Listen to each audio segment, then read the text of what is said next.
আমরা কৈলাসর ব্লক যুব কংগ্রেসের পক্ষ থেকে সম্প্রতি কৈলাসরের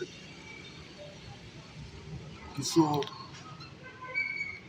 টেন্ডার নিয়ে যে মাফিয়া বাণিজ্য চলছে এর পরিপ্রেক্ষিতে কৈলাসরের বিভিন্ন প্রান্তে একটা বিশৃঙ্খলা এবং একটা সন্ত্রাসের পরিবেশ সৃষ্টি হয়েছে। আপনারা জানেন মারামারি, কাটাকাটি, হসপিটাল,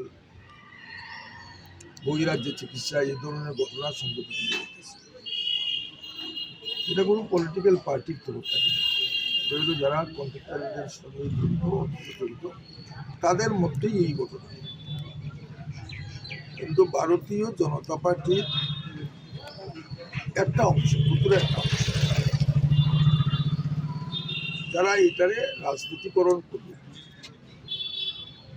এই ঘটনাগুলারে আরো বিষাক্ত পরিবেশের সৃষ্টি করার চেষ্টা করবে। আপনারা জানেন যে রাজ্যের জোট সরকার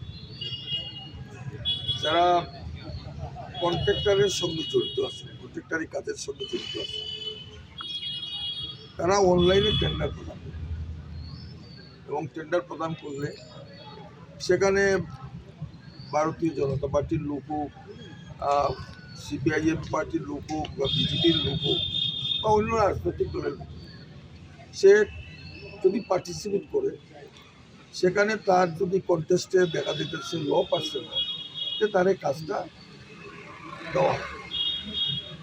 যেই কাজটা দেওয়া হয় তখন দেখা যায় যে কিছু লোক এরা ওই সব কন্ট্রাক্টরের বাড়ি এরা যদি বিরোধী পার্টির লোক হোক, সিপিআইএম পার্টির লোক হোক বা কংগ্রেস পার্টির লোক, যেমন সম্প্রতি একটা ঘটনা ঘটছে। আপনারা জানেন যে আপনারা ডিওয়াইএফের অঞ্চল কমিটির একজন নেতা চিলাবাজার, তারে আমরা বিকি হই, সে কাজ অনলাইনে টেন্ডার দিয়ে কাজ পেয়েছে, তার বাড়িতে গিয়ে হামলা। এটা ভদ্র পরিবার, আমাদের এখানে উকিলের বাড়ি বইয়া পরিচিত, এক্সিকিউটিভ ইঞ্জিনিয়ারও ছিলেন এই বাড়িতে, বা শিক্ষকও আছেন, রেল ডিপার্টমেন্টের কর্মচারী আছেন। এটা উচ্চশিক্ষিত পরিবার, তাদের বাড়িতে গিয়া এটা তুমি কাজটা সারেন্ডার করতে